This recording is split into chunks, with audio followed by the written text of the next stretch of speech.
Cuando los españoles llegan, o sea, el almirante llega en 1492 a Santo Domingo, una de las cosas que lo sorprendió a él fue ver los cultivos.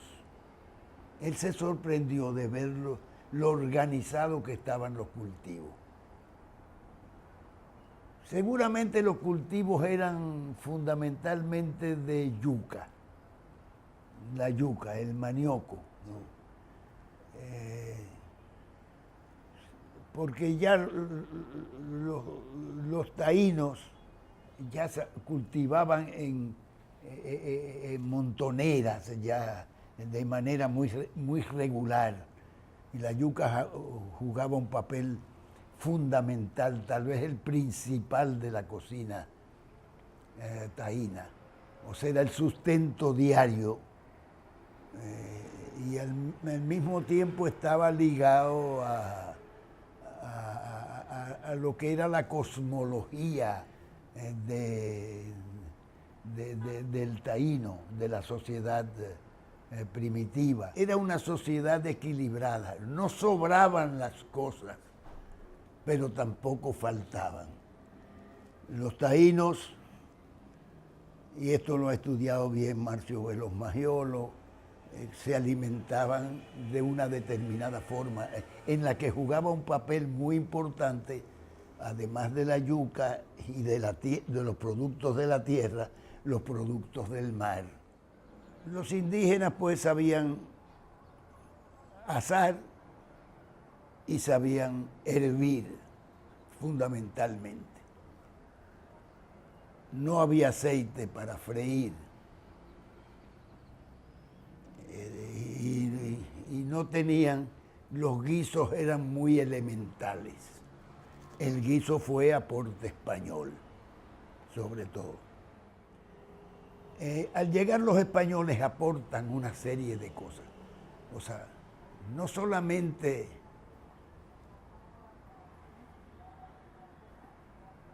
seguramente vinieron entre los 1.500, 1.200 hombres que llegaron, 1.200, 1.500, en fin.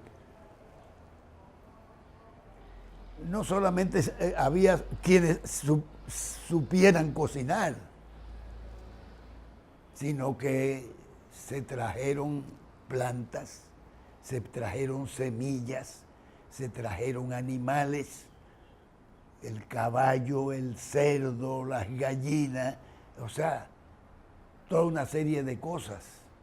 Y posiblemente llegó el plátano, porque el plátano existía en las Canarias, y de las Canarias trajo muchas cosas el almirante. En el interín, como iban y venían barcos, se traían cosas de España. Y además de los alimentos que se traían, se probaron los viñedos, por ejemplo. Hubo viñedos al inicio que prendieron. Las hortalizas se trajeron, el perejil no se conocía, aquí había el toronjil y habían algunas hierbas que usaban los indios, pero la mayor parte de las hierbas la trajeron los españoles, como trajeron los chivos, como trajeron las cabras, como trajeron el ovejo, como se trajo la vaca, los caballos, las gallinas, y naturalmente llega el esclavo africano. Por ejemplo, el africano ya freía plátano en África. Los fritos de plátano nos vienen de ahí y además aportaron todo un conocimiento, porque los africanos conocían las aves y conocían los animales que se comían, no solamente las aves, sino que conocían animales cuadrúpedos, muchísimos que tenían. Más aún conocían una diversidad extraordinaria, comían cocodrilos y de todo. Es decir que ellos aportan una enorme cantidad de conocimiento y de sabores. Esas tres influencias. La fundamental fue la española, indudablemente. Pero la africana también. El africano estuvo cortado de África, no tenía comunicación con África para poder traer productos africanos.